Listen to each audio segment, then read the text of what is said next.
ఎలా ఉంది first? Congratulations నాన్న, ఎక్సలెంట్ పర్ఫార్మెన్స్. టీమ్ చాలా బాగా చేస్తుంది. యూఆర్ డూయింగ్ ఆల్సో గుడ్, బాగా చేస్తున్నాం.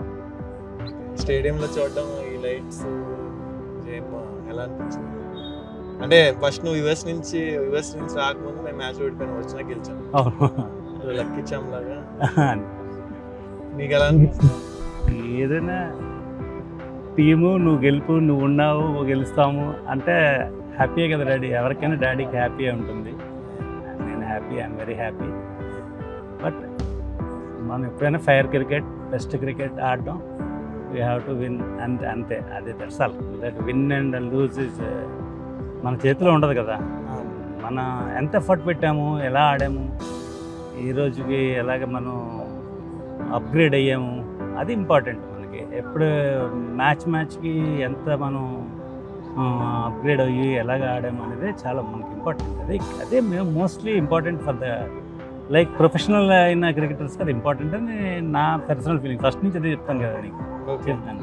సో నువ్వు క్రికెట్ ఆడేవాడు, నన్ను క్రికెట్లో పెట్టాలని ఎలా అనిపిస్తుంది?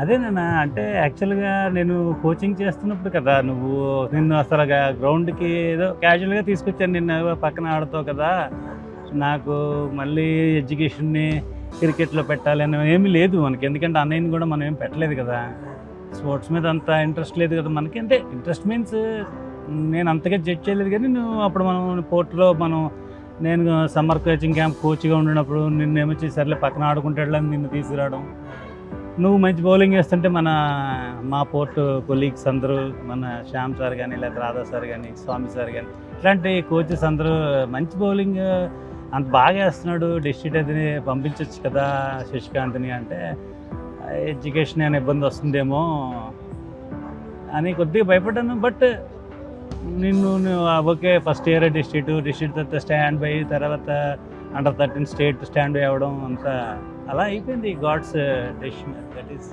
గుడ్. ఏమన్నా స్టేజ్లో భయపడ్డావా? లైక్ క్రికెట్ ఆడతాడా లేకపోతే ఇంకా? దట్ ఈస్ ఇప్పుడున్న సినారియోలో కొద్దిగా భయం పడ్డాను కదా నాన్న. ఇప్పుడు కొద్దిగా భయపడడం అనేది ప్రతి పేరెంట్కి ఉంటుంది. ఎందుకంటే బ్యాలెన్స్ చేయగలమా లేదా, ఎడ్యుకేషన్ లేకపోతే ఏంటా కెరీర్ అని మనం కొద్దిగా మమ్మీకి కానీ నాకు కానీ ముఖి అన్నయ్యకి కానీ కొద్దిగా మనం ఎడ్యుకేషన్ని కొద్దిగా, అంటే ఎడ్యుకేషన్ కూడా నువ్వు బాగా చేస్తావు అని తెలుసు, కానీ అంత ఎడ్యుకేట్ చేయాలి, మనం పూర్తిగా ఎడ్యుకేషన్ మీద ఉండాలంటే క్రికెట్ని కొద్దిగా నెగ్లెక్ట్ చేస్తూ ఉంటాం. బట్ అలాగనే మన క్రికెట్ కోసం బాగా ఇచ్చేస్తే కొద్దిగా ఎడ్యుకేషన్ కొద్దిగా తగ్గుతుంది. అయినా యూ డన్ ఇట్. ఎలానా ఎడ్యుకేషన్ డిగ్రీ వరకు ఎలా బాగానే చేస్తావు. ఇప్పుడు ఉంటారు చూడు, ఇప్పుడు క్రికెట్కి వచ్చే వాళ్ళ పేరెంట్స్కి నువ్వేం చెప్తావు? అంటే ఇప్పుడు వాళ్ళు క్రికెట్లో ఆడాలనుకుంటారు, కొంతమంది మంచి పాయింట్ ఏంటంటే ప్రతి పేరెంట్ అంటే ఇప్పుడు కొంతమందికి ఎట్లా ఉంటుందంటే కొంత గాడ్స్ గ్రేస్ కూడా ఉంటుంది అన్న. బై బర్త్ కొంత గాడ్స్ గ్రేస్ కూడా న్యాచురల్గా చాలామంది చిల్డ్రన్స్లో టాలెంట్ ఉంటుంది. నేను చాలామంది కుర్రోళ్ళని చూశాను, చాలామందిని చూశాను, బ్యూటిఫుల్ బాడీ లాంగ్వేజ్తో ఉన్న పిల్లల్ని కూడా నేను చూశాను. కానీ పేరెంట్స్కి పాపం తెలియదు, బికాజ్ దే ఆర్ నాట్, అంటే క్రికెట్ నాలెడ్జ్ లేకపోయి ఉండొచ్చు, లేదా అమ్మో ఎడ్యుకేషన్ పోతుందని భయం ఉండొచ్చు.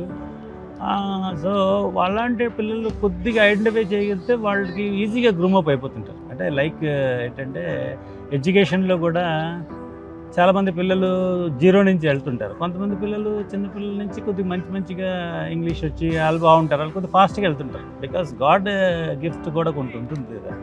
సో న్యాచురల్ టాలెంట్ ఉన్న పిల్లలకి డెఫినెట్గా ఎంకరేజ్ చేస్తే వాళ్ళు ఉంటారు. అదర్వైజ్ డెడికేటెడ్గా కష్టపడమే, ఇంకా అంతకంటే ఏం లేదు. 0 నుంచి అయినా కొద్దిగా గట్టి కష్టపడమే తప్ప ఇంకా అంతకంటే. Okay daddy, thank you. ఎప్పుడు వచ్చి ఆల్ ద బెస్ట్ నాన్న, ఆల్ ద బెస్ట్. నువ్వు ఎలా అయినా మ్యాచ్ విన్ చేయాలి.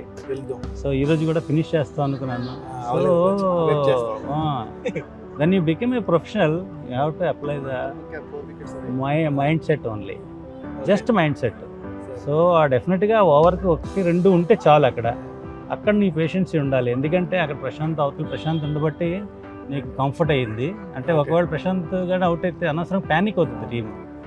సో నువ్వు ఓకే, బట్ ఎందుకంటే అక్కడ మినిమమ్ జస్ట్ థింక్ చేసి ఎలాగో 2-3 చాలా ఓవర్కి. సో దట్ ఆ కొద్దిగా మైండ్ సెట్కి కొద్దిగా పేషెంట్ని యూస్ చేస్తుంటే it's very good. And all the Okay, best Daddy. And all the Thank best you. Your team also. Thank you